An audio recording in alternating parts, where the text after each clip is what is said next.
Bonjour à tous. Donc, je vais commencer ce débat avec donc nos trois invités du jour. Je vais commencer par vous les présenter. Alors d'abord, à ma gauche, Monsieur Emmanuel de Lutzel, qui est vice-président de l'entrepreneuriat social chez BNP Paribas, donc en charge du développement de l'entrepreneuriat et de l'intrapreneuriat social à la BNP. Qui est aussi également auteur et expert sur toutes les questions d'entrepreneuriat social et de tous ces nouveaux business models justement qui cherchent à transformer l'entreprise et qui a publié récemment donc cet ouvrage Transformer votre entreprise de l'intérieur avec Valérie de la Rochefoucauld Drouas et que vous pouvez trouver d'ailleurs au stand des éditions. Alors comment s'appellent ces éditions? Des éditions de rue de l'Échiquier, excusez-moi, qui sont juste derrière vous en fait, donc c'est un petit peu caché, je ne sais pas si vous êtes nombreux à y être allés et à l'avoir vu, tout au fond, tout droit, à droite, juste avant l'amphithéâtre. Donc à ma droite, deux autres invités, donc Mathieu Dardaillon, qui a fondé Ticket for Change, qui essaye de transmettre la vocation à des jeunes entrepreneurs de changer les choses, de changer le monde, et qui a également publié il y a quelques temps à la rencontre des entrepreneurs qui changent le monde, qui est issu d'un tour du monde en fait des entrepreneurs sociaux qui ont des initiatives porteuses de sens et qui ont un impact social sur leur environnement. Et également Olivier Kaiser, qui a longtemps travaillé chez McKinsey dans ce qu'on pourrait appeler l'économie classique, avant de se tourner vers l'entrepreneuriat social en fondant Ashoka, et également sa société Istra, qui est spécialisée dans l'accompagnement et le changement d'échelle pour les entreprises à vocation sociale, et qui a également son ouvrage Changer d'échelle, qui est également disponible, comme d'ailleurs tous les trois ouvrages sont disponibles au centre des éditions de la rue de l'Échiquier, et que vous pourrez d'ailleurs auquel vous pourrez d'ailleurs assister à des dédicaces, puisque alors à 14h30 je crois Mathieu Dardaillon dédicace son ouvrage, à 17h Olivier Kaiser dédicacera le sien, et Emmanuel Lutzel avait sa dédicace ce matin, mais c'est 16h pardon pour la dédicace d'Olivier Kaiser. Et donc Emmanuel de Lutzel sera ravi également de vous le dédicacer après le débat sur le stand de la rue de l'Échiquier.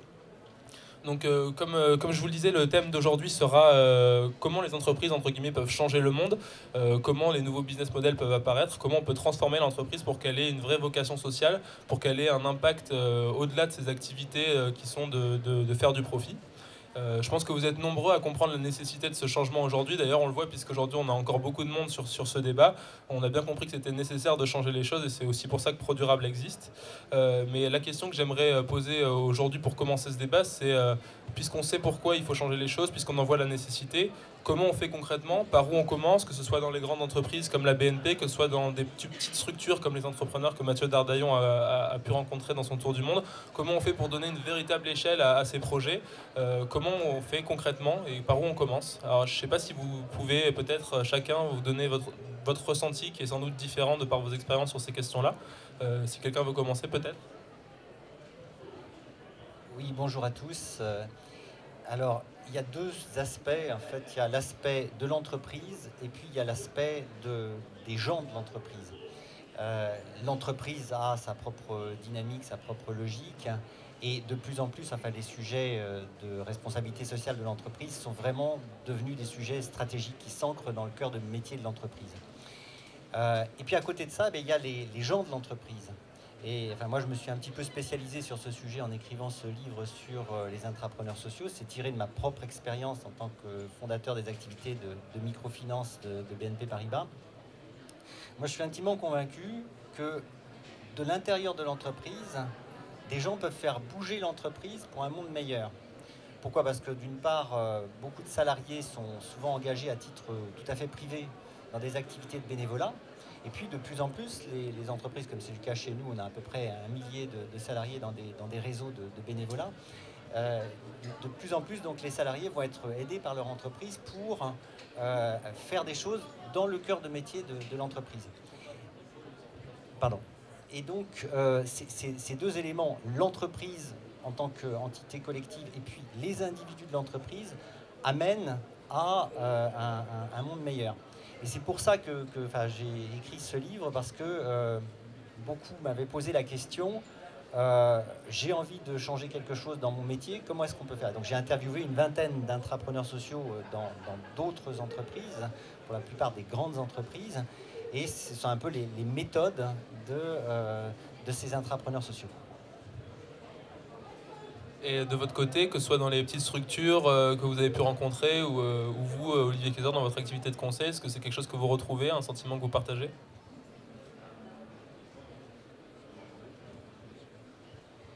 Merci. Bonjour à tous. Je vais parler là uniquement, peut-être sur cette réponse, que des entrepreneurs sociaux et du sujet que j'adresse aujourd'hui avec Ticket for Change, c'est-à-dire de comment on se lance les premiers pas. Je ne parlerai pas du changement d'échelle qui sera le sujet de mon voisin. Du coup, pour la question de comment on crée des entreprises un peu différentes, des entreprises qui ont comme mission première de résoudre un problème de société et comme modalité, qui fonctionne grâce au profit, mais qui a un moyen, pas une finalité, bah en fait, nous, notre démarche, ça part toujours d'individus, comme l'a dit un petit peu Emmanuel. À l'origine, il y a toujours des gens, et ces gens, ils ont toujours une indignation. Ils veulent résoudre un problème. Ils sont indignés par un truc qui tourne pas rond. Et donc, le premier sujet, ça va être de trouver la chose qui nous fait lever chaque matin et qui nous fait nous empêcher de nous coucher le soir. C'est quoi le truc qu'on a au fond de nos tripes et qui nous indigne? C'est les inégalités dans l'éducation, c'est les problèmes de santé, c'est le gaspillage alimentaire. Qu'est-ce qui nous indigne? C'est de croiser ça avec ses passions, de ce qui nous donne de l'énergie en fait au quotidien. Qu'est-ce qui nous donne de l'énergie de faire avec donc les problèmes du monde, ses passions et ses talents. Qu'est-ce qu'on sait bien faire aussi? Qu'est-ce qu'on est particulièrement doué à faire? Et puis de croiser ça avec qu'est-ce qui pourra nous rémunérer en fait? Parce qu'il ne faut pas être dans l'utopie et de juste au croisement de l'indignation, du talent et de la passion. Il faut le croiser assez vite avec du pragmatisme pour en faire un projet. Et donc au carrefour de ça, ça peut aider à lancer une entreprise sociale qui ensuite, si elle fait ses preuves, pourra à un moment changer d'échelle.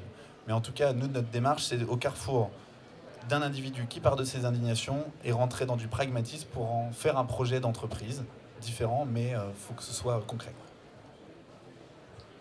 Oui, c'est vraiment une question importante de savoir comment ce mouvement de l'entrepreneuriat social peut atteindre une échelle, une ampleur qui fasse une vraie différence sur la société. Et c'est la question que je me suis posée. Donc moi, effectivement, comme vous l'évoquiez, j'ai passé peut-être 18 ans chez McKinsey, et puis que j'ai quitté pour fonder Ashoka en France. Et j'ai consacré 6 ans à lancer Ashoka en France. Et ce faisant, j'ai découvert ce monde extraordinaire de l'entrepreneuriat social, ces innovateurs qui sont portés par ces motivations, comme disait Mathieu. Mais le constat auquel je suis arrivé au bout de ces 6 ans, c'est que la probabilité pour que les innovations portées par ces entrepreneurs atteignent une échelle significative qui fasse une vraie différence me semblait très faible. Ce n'était pas simplement une question de patience, ce n'était pas simplement d'attendre de laisser du temps au temps, mais que les organisations, que les personnes qui portaient ces innovations étaient de fantastiques innovateurs, des entrepreneurs exceptionnels, mais qui n'avaient pas les capacités individuelles ou institutionnelles de passer à plus grande échelle.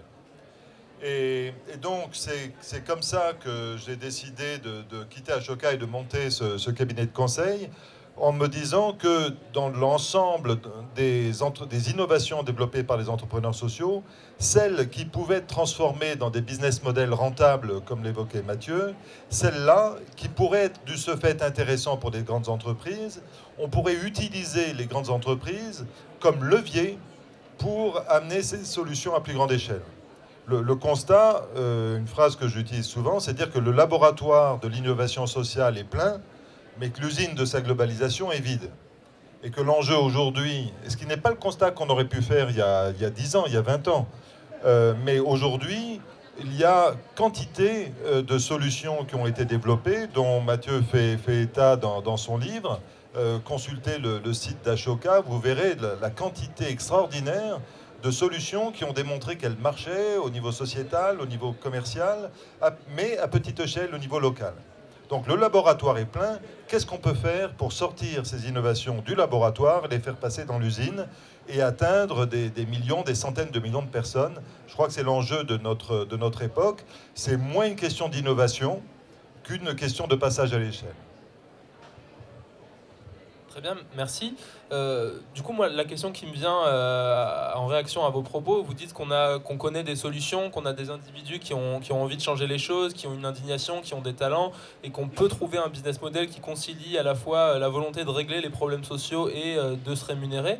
La question que je me pose, c'est des problèmes sociaux, on n'en manque pas, que ce soit les inégalités sociales, économiques, culturelles, que ce soit la faim, que ce soit, voilà, les problèmes sociaux ne manquent pas, et pourtant, on a encore beaucoup de mal à prendre à bras le corps ces problèmes, à avoir des entreprises qui vraiment se disent c'est ma mission de transformer ces problèmes-là, enfin d'agir sur ces problèmes-là, quitte à peut-être gagner moins d'argent que ce que j'en gagne aujourd'hui. Pourquoi on en est cette situation où l'entrepreneuriat social existe, mais de façon presque embryonnaire, et où et finalement on ne sent pas encore de mouvement général d'entreprises qui ont une vocation centrale à changer la société. Pourquoi on en est à ce stade-là encore?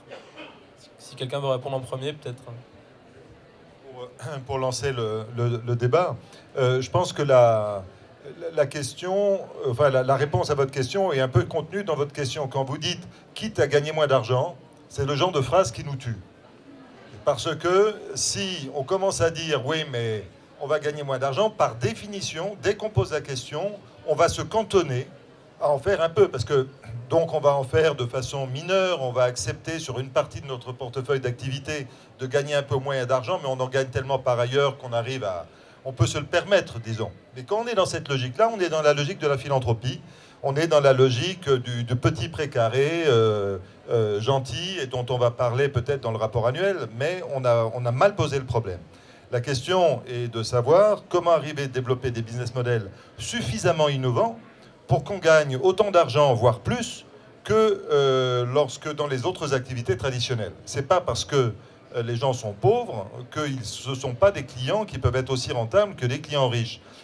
Dans quelle mesure ce sont des clients moins rentables? Ce sont des clients moins rentables si on ne change pas son business model. Si on fait tout pareil, sauf qu'on baisse les prix, bah évidemment on va gagner moins d'argent. Mais qui vous a dit qu'il fallait faire tout pareil? Et donc le véritable problème aujourd'hui, c'est que d'abord le problème est mal posé, et la deuxième chose, c'est que les entreprises manquent de créativité, manquent d'innovation, manquent de volonté de changer fondamentalement leur business model pour arriver à le résoudre le problème. Donc si je prends l'exemple de ciment, prenons un exemple concret. Cemex, c'était au Mexique, s'était rendu compte que le marché des plus pauvres était le marché le plus rentable pour eux, parce que les pauvres achètent du ciment en sac, et ils l'achètent à l'unité, et donc ils gagnent moins d'argent, Cemex moins d'argent, plus d'argent en servant ce marché qu'en répondant à des grands appels d'offres. La deuxième chose, c'est que c'est un marché qui n'est pas cyclique, et donc contrairement aux aléas de la construction commerciale.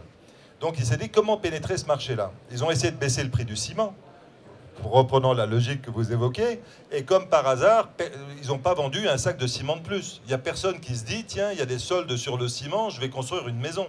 C'est pas comme ça que ça se passe.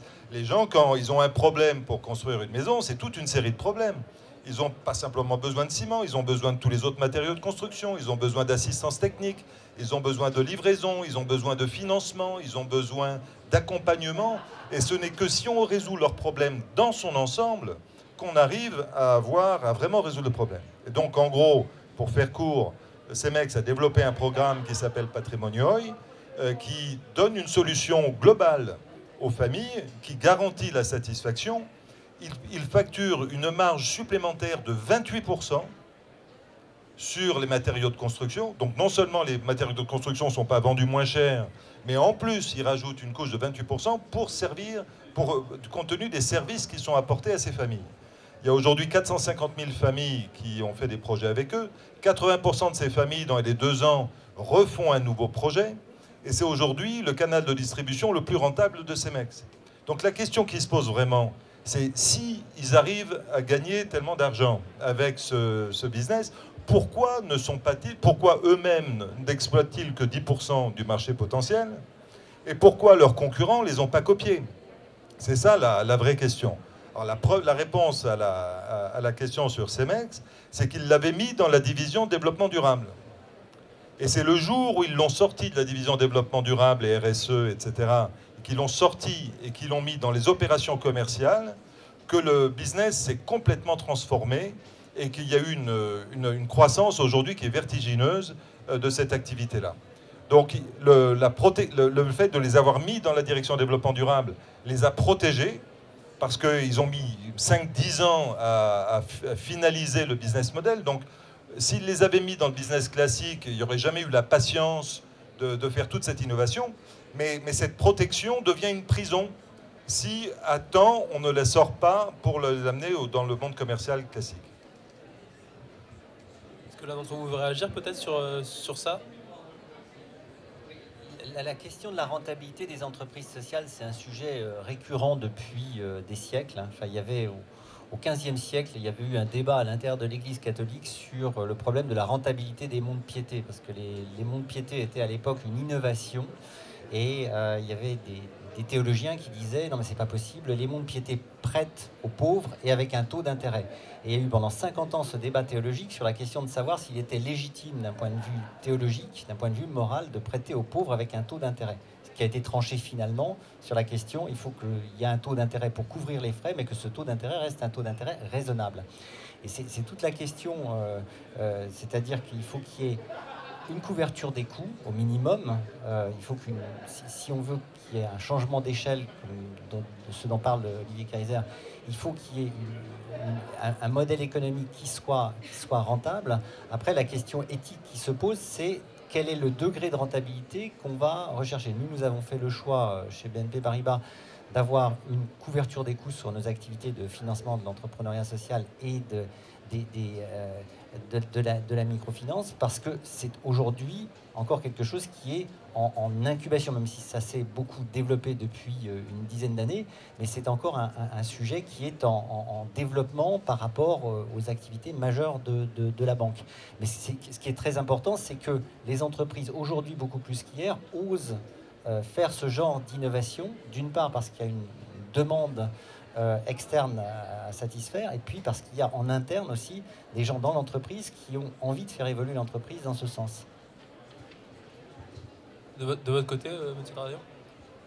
La question de départ, c'était pourquoi est-ce que toute l'économie n'est pas l'entrepreneuriat social. Enfin, en gros, c'était pas exactement ça, mais c'était de dire pourquoi c'est pas passé à l'échelle, pourquoi c'est pas devenu la norme, en quelque sorte. Pour donner des éléments, je suis d'accord avec ce qui a été dit, et pour donner des éléments complémentaires, pour moi, on manque de rôle modèle, c'est-à-dire de belles histoires à raconter. Je crois qu'en France,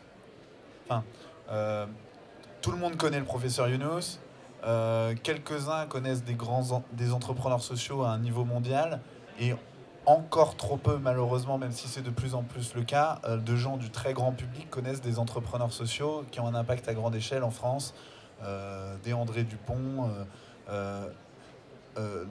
tous les entrepreneurs, les Ashok Fellow, etc. Ils sont encore peu connus du grand public. Je pense que 99% malheureusement des Français ne sont pas capables de citer 3 entrepreneurs sociaux, c'est sûr, c'est évident. Donc il y a un manque de figures pour porter ce mouvement et montrer que c'est le pendant de l'économie classique, et on connaît pas tout le monde, mais on connaît les patrons du CAC 40, il faudrait connaître les emblèmes de l'entrepreneuriat social et que ça donne envie. Et puis je pense qu'il y a un sujet de visibilité, que tout le monde soit conscient que ça existe, et ensuite de rendre désirable cette nouvelle économie, ou l'économie telle qu'elle devrait être. C'est le cas pour tout le monde qui est ici, mais les gens ne savent pas, c'est comme une boîte noire qu'on ouvre. Là, tout le monde sait de quoi on parle, mais en fait... quand on va dire je fais de l'entrepreneuriat social, il y a plein de préjugés à casser. On va penser qu'on est soit dans l'entrepreneuriat juste pour faire de l'argent, soit dans le social, ça veut dire qu'on est bénévole. Nous, chez Ticket for Change, avant je travaillais chez Danone en stage. 4 ans après, je reviens et je donne des nouvelles à mon ancienne équipe. Je dis maintenant on est 23 dans l'équipe. Ah, vous êtes 23 bénévoles? Ah non, on est 23 à temps plein, et tout le monde est payé, mais les gens, ils n'ont pas l'impression qu'on fait un truc sérieux, quoi. Donc c'est juste, on fait un truc sérieux, quoi. Donc montrer que c'est sérieux, et montrer que les gens sont rémunérés à travailler à ça. On n'est pas encore rémunéré, entre guillemets, au prix du marché. On n'est pas rémunéré comme mes petits copains de promo, mais il faudrait que l'entrepreneuriat social, dans ce monde-là, il y ait les mêmes niveaux de rémunération. Par contre, qu'on soit plus heureux au travail, qu'on sache pourquoi on se lève encore plus le matin, qu'on mette nos passions au cœur de ce qu'on fait. Et donc, et qu'on apprend plus vite parce qu'on teste des innovations, c'est hyper apprenant aussi. Donc je crois qu'il y a besoin de grandes figures pour faire rêver, même s'il y en a et de plus en plus, mais pas connues du grand public. Il faudrait qu'il y ait une télé-réalité sur TF1 sur l'entrepreneuriat social, il faudrait que le JT de TF1 ouvre par ça, il faudrait qu'on en parle, quoi, vraiment, à très grande échelle. Et je pense qu'il faudrait que...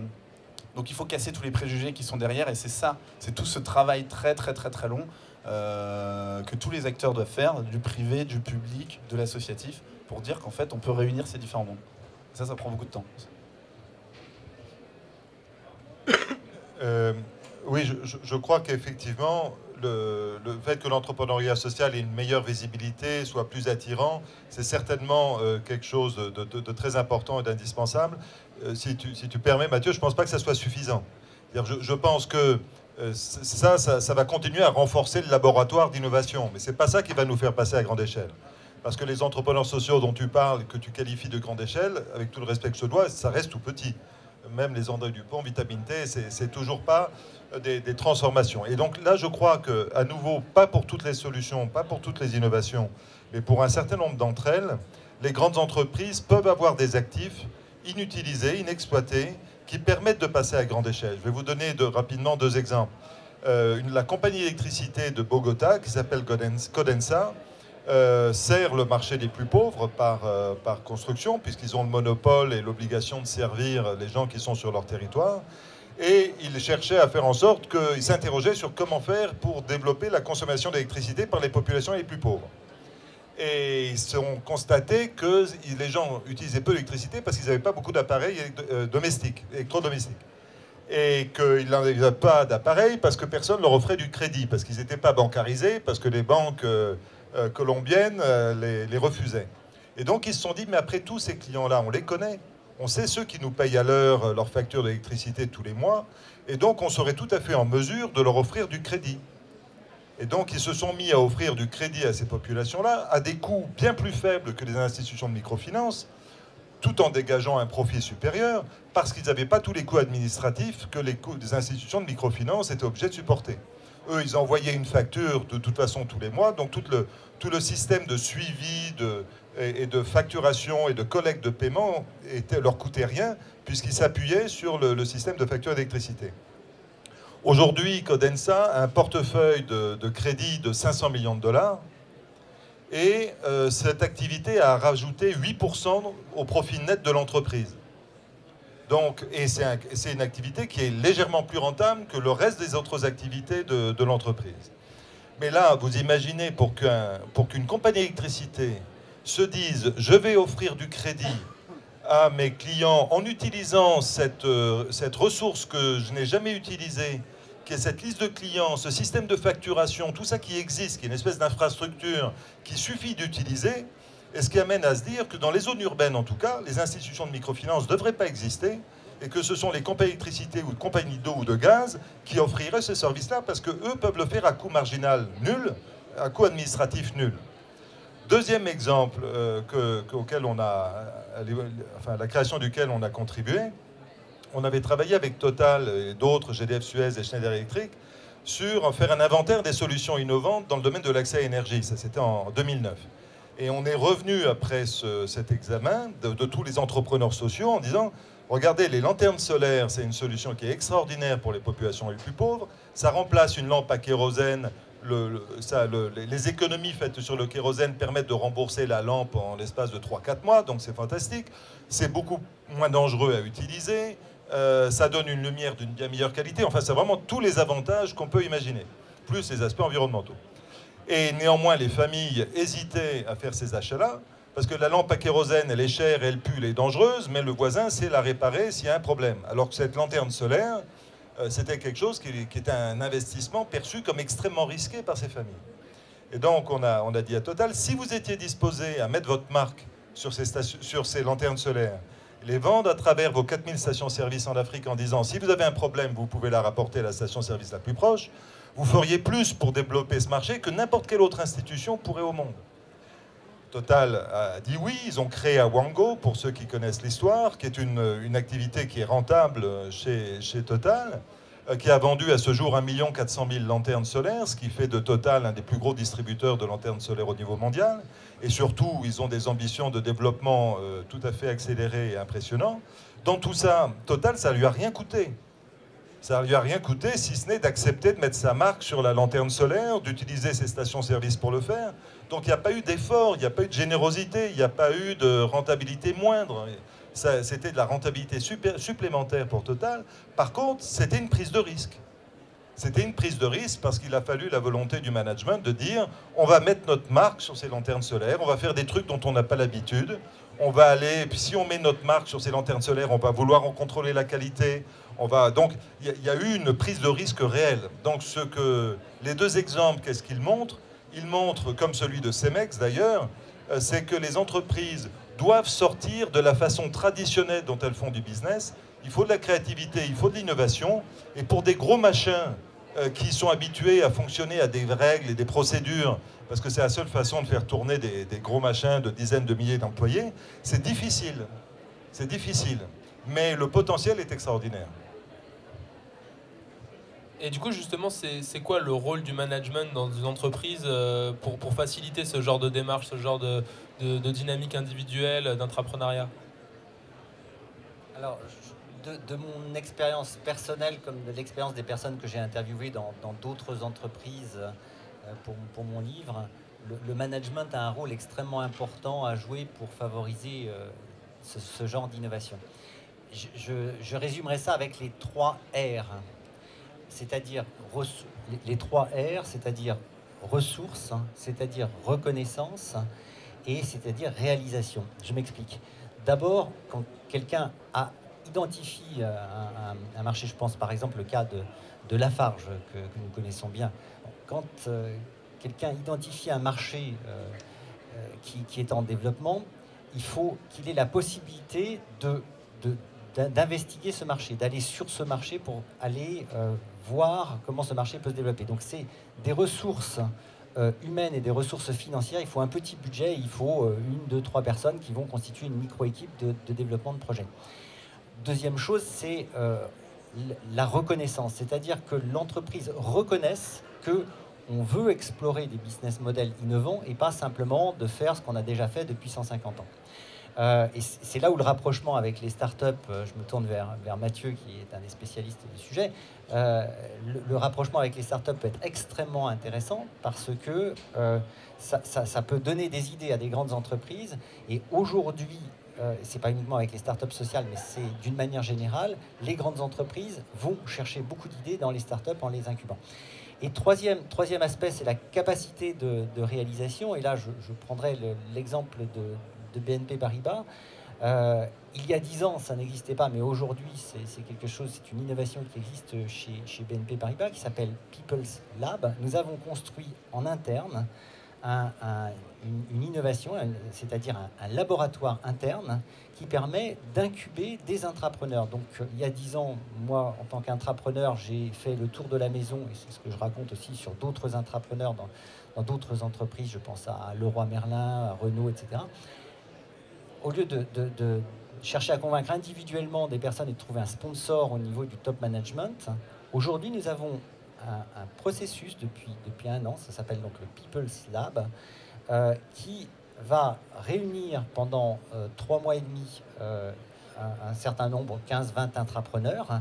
Ils sont sélectionnés sur des projets qui sont des vagues projets. Ils rentrent dans cet incubateur et après 3 mois et demi, ils sortent avec un projet précis, avec un business model et avec un comité devant lequel ils vont, d'investisseurs internes devant lequel ils vont pitcher. Ça, c'est un exemple extrêmement important de capacité de réalisation.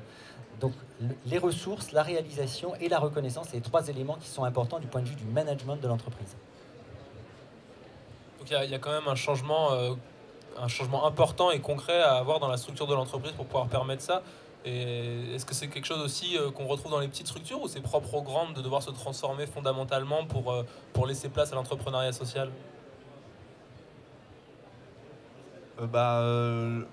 Les petites structures, quand elles se lancent, elles n'existent pas encore. Donc, de toute façon, dès le début, les personnes qui les initient peuvent tout de suite décider de les créer sociales ou non, en quelque sorte.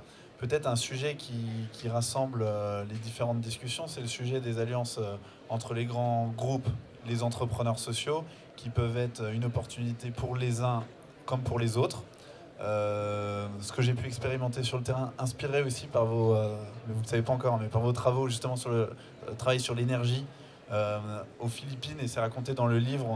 On a aidé Gawad Kalinga à créer une alliance avec Schneider Electric, BipBop, pour l'accès à l'énergie sur des lampes solaires. Et donc là, c'était un cas concret sur le terrain entre une très grande ONG qui a aidé 1 million de personnes à sortir de la pauvreté en aidant en sortant des gens des bidonvilles et en les aidant à construire eux-mêmes leur maison et leur communauté, et une alliance avec un grand groupe qui a une démarche pour s'adresser à la base de la pyramide, avec une démarche social business pour répandre au plus grand nombre des produits solaires pour donner accès à l'énergie au plus grand nombre. Enfin, bref, donc sur le terrain, on a vu l'impact que ça pouvait avoir, et ça se lance beaucoup plus vite que si l'ONG avait essayé d'acquérir cette je dirais, compétence qu'elle n'avait pas. Et puis aussi pour dans le laboratoire que nous on essaie d'initier avec Ticket for Change, qui pour moi n'est pas encore assez rempli. C'est-à-dire, en fait, je suis complètement d'accord sur le constat de l'usine est vide, l'usine de l'industrialisation pour le changement d'échelle des innovations sociales, elle est vide ou quasi vide. Par contre, le laboratoire, c'est pas parce qu'il y a déjà des éléments qui marchent qu'il est rempli. Et donc pour moi, il y a un sujet de le remplir encore plus avec de nouveaux entrepreneurs qui tentent de répondre à des nouveaux enjeux de société, et des nouveaux intrapreneurs qui tentent la même chose. Il n'y a pas encore des intrapreneurs dans toutes les entreprises. En l'occurrence, là, on parle d'intrapreneurs sociaux. Donc il faut remplir ce laboratoire. Et ce laboratoire, effectivement, on essaie de connecter tous ceux qui essaient de réinventer un secteur, par exemple l'énergie, et puis de le connecter avec des partenaires qu'on a, comme Schneider Electric, où ils vont pouvoir faire des alliances et apprendre les uns des autres, ou dans l'alimentation avec Danone, ou dans la mobilité durable avec Renault, etc. etc. Donc ça, c'est une démarche qui aide les entrepreneurs à se lancer plus vite, et aux entreprises à prendre de l'inspiration pour se réinventer aussi.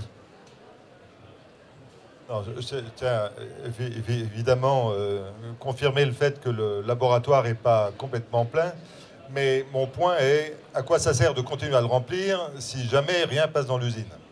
Donc ça devient, et je crois que c'est le meilleur service qu'on puisse rendre au laboratoire que de faire tourner l'usine. Parce que si les gens se rendent compte qu'il y a des trucs sérieux qui en sortent et que ça fait de l'impact, il y aura d'autant plus d'investissement sur de l'innovation et des exigences au niveau du laboratoire.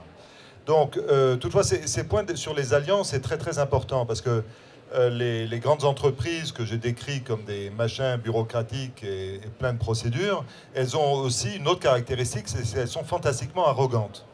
Donc elles voient les problèmes du monde que vous évoquez, ils sont nombreux, et si les problèmes n'ont pas été résolus, c'est qu'il n'y avait pas de solution, et nous, comme on est vachement plus fort que les autres, on va trouver des solutions. Donc elles partent d'une belle page blanche, et ils s'y mettent. Et ils n'ont pas l'habitude de collaborer, ils n'ont pas l'habitude de faire des alliances de toute façon, donc ils ont l'habitude de compter sur leurs ressources propres, et donc ils s'y mettent. Et donc, et là, ils échouent. Ils échouent parce qu'ils n'ont pas les compétences, ils n'ont pas l'état d'esprit, ils n'ont pas le savoir-faire entrepreneurial. Et c'est là où ces alliances, tu parlais d'apprentissage mutuel, qui sont absolument essentielles, dans la phase de création, donc la phase de co-création, de développement de nouveaux business models, en interaction étroite, de confiance, dans la durée, avec des entrepreneurs sociaux, est totalement essentielle. Et est un facteur d'accélération très, très, très important pour les entreprises. Il ne faut toutefois pas penser que cette co-création est une panacée qui puisse s'appliquer à la phase de passage à l'échelle. C'est essentiel pour la phase de création, mais ce n'est pas à coup d'alliance qu'on va réussir à changer le monde. Ce n'est pas ça qui va permettre de passer à l'échelle, pour la bonne raison que lorsqu'un Schneider Electric décide de travailler avec Gawad Kalinga aux Philippines, c'est parce qu'il y a Tony Melotto qui est là et qu'avec lui, on arrive à faire des choses. Mais donc on choisit les projets de co-création d'alliance parce qu'il se trouve qu'il y a une ONG, il y a un entrepreneur social dans le coin en question avec lequel on peut bosser. Mais dans les autres pays, comment on fait? Dans les autres pays où il n'y a pas les Tony Melotto, etc. Donc, la phase de co-création est une phase de collaboration, une phase d'alliance très très forte, mais il faut espérer que sorte de ce processus-là un business model qui soit autonome et qui puisse se répliquer à grande échelle sans dépendre de l'existence d'autres partenaires dans la chaîne de valeur. Et ça, c'est quelquefois, il y a une erreur de logique qui est faite.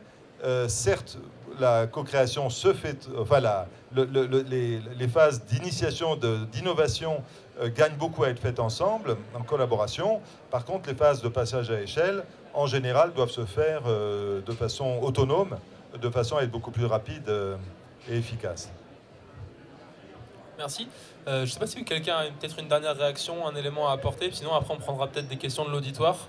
Une réaction rapide. Enfin, le slogan de BNP Paribas, c'est la banque d'un monde qui change. Et on s'est rendu compte depuis quelques années que le monde était en train de changer et de changer très très vite. Donc je laisse à Olivier Kaiser la remarque sur l'arrogance des grandes entreprises. Il y a des gens arrogants partout, même dans des entreprises sociales éventuellement. Mais le point, c'est que aujourd'hui, moi, je suis convaincu que toutes les grandes entreprises, elles sont en recherche de nouveaux business models. Ça va au-delà de l'entrepreneuriat social, hein. C'est la question du renouvellement des business models. Avec, il y a un mot qui est devenu très très familier, c'est se faire uberiser, hein. Mais c'est quelque chose qu'on entend quasiment tous les jours dans les grandes entreprises. C'est la crainte qu'il va arriver un Facebook, un Twitter ou bien un Uber qui va... Et enfin, chez BNP Paribas, on s'en rend bien compte, et c'est la raison pour laquelle nous avons 2 lieux qui s'appellent des WHY, We Are Innovation, qui sont des lieux d'accueil et d'incubation d'entreprises innovantes. L'un est à Paris et l'autre est à Massy. Et dans ces entreprises innovantes, il y a précisément des entreprises sociales. Donc c'est pas que du social, mais il y a l'inclusion d'entreprises sociales. Et moi, je crois beaucoup à cette collaboration entre des entreprises innovantes, qu'elles soient sociales ou pas, et les entreprises. La question, c'est d'avoir des gens qui, à l'intérieur de la grande entreprise, sont capables d'être bilingues et biculturels. Enfin, moi-même, je suis franco-allemand, et donc je sais naturellement ce que c'est que le bilinguisme et le biculturalisme, mais c'est un sujet, en termes de culture d'entreprise, il y a peu de gens dans les grandes entreprises qui ont cette capacité d'imaginer le monde du prisme de l'entreprise innovante, qui va être extrêmement rapide, qui va tester, qui va faire des crash tests, et si ça ne marche pas, on passe à autre chose, etc.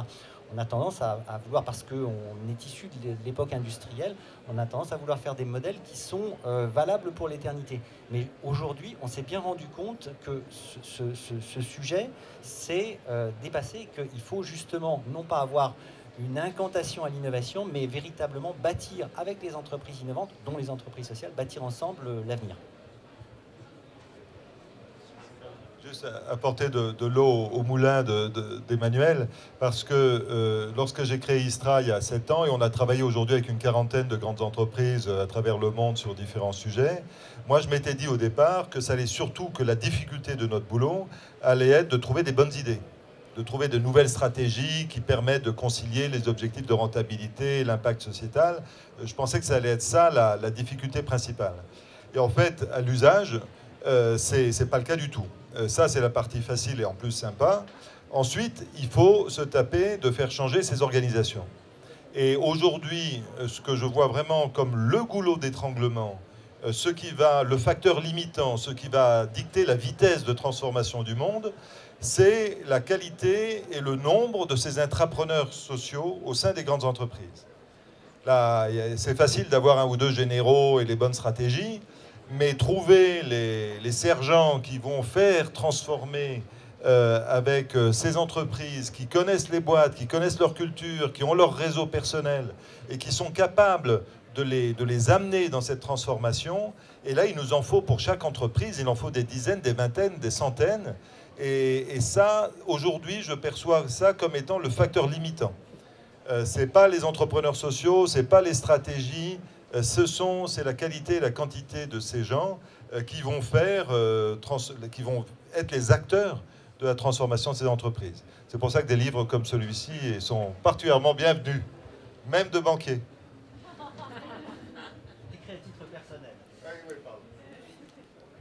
Juste pour rebondir, je suis complètement d'accord. L'idée, c'est donc la qualité de la quantité pour des intrapreneurs sociaux aussi qui ont le potentiel de activer les leviers de la grande entreprise. Et du coup, c'est quelque chose qu'on a ajouté à la mission de Ticket for Change qui, au début, avec l'idée de s'adresser à ce sujet-là après, mais on a commencé que par la création de déclics d'entrepreneurs sociaux. Et avec Corporate for Change, qui est une branche de Ticket for Change, on s'adresse à la création de vocations d'intrapreneurs sociaux. Ce qu'on fait avec des programmes inter-entreprises, où on met des gens de différentes entreprises qui se réunissent pour créer des choses dans leurs entreprises respectives, ou alors pour des groupes dédiés, où on fait un laboratoire avec 30 personnes qui sont tous là pour devenir intrapreneurs, au service de la vision de leur entreprise, de la réinventer avec une dimension d'entrepreneuriat social. Donc on commence, voilà, on a peu de retour, enfin c'est-à-dire on a peu de recul sur ce que ça donne encore, ça n'a qu'un an, mais en tout cas on s'est donné cette mission-là. Et pour rebondir sur le point d'Emmanuel, j'ai bien aimé quand tu as dit, enfin je le reformule, je trouve qu'effectivement les grandes entreprises ont perdu la capacité à rêver, il n'y a pas mieux pour industrialiser et faire passer à l'échelle. Par contre, il y a parfois une perte de ce rêve, d'utopie en fait, et que si on arrive à remettre ça un peu dans les grandes entreprises, elles peuvent avoir... Parce qu'on ne crée pas de l'entrepreneuriat, de l'intrapreneuriat social si on ne met pas une dose de rêve, d'utopie, d'émotion, d'aspiration. Donc il faut remettre ça dans les grands groupes, et si on fait l'un plus l'autre, en fait, ça peut avoir un potentiel énorme. Mais c'est aussi le constat qu'on a fait, c'est que ce ne sont pas... C'est pas du rêve, je dirais, pendant les heures de sieste. En fait, ces projets aident à redéfinir la raison d'être des entreprises. Ils sont véritablement stratégiques et ils sont perçus comme tels. Et c'est pour ça que ce n'est pas des petits projets périphériques où il y a comme une nouvelle technologie ou un nouveau pays. C'est assez intéressant de voir dans les entreprises, le corps social de l'entreprise est en général à peu près indifférent au début. Puis quand ils se rendent compte que ça prend forme et que ce machin-là, bizarre, risque de réussir, à ce moment-là, ça devient un enjeu de politique au sein des boîtes. Et est-ce que c'est les régions? Est-ce que c'est le centre? Est-ce que c'est le développement durable? Est-ce que c'est la recherche? Qui va être finalement possédé et contrôler ce nouveau projet? Et ça, c'est plutôt bon signe. Quand les gens se battent pour contrôler un projet, c'est qu'en général, il est bien parti.